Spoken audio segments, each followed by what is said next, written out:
Walang dahilan para magalit ka. Paano? Halimbawa, may taong nagkakalat ng masama laban sa iyo.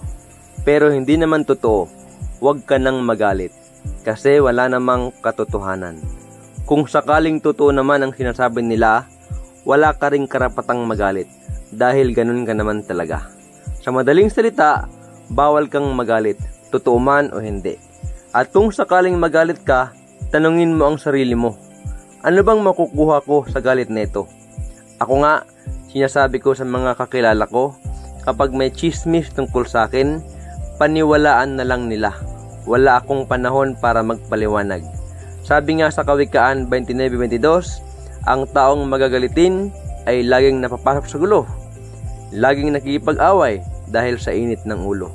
Kaya, para wala kang kaaway, iwasan ang pagiging magalitin, hindi ito makakatulong sa iyo.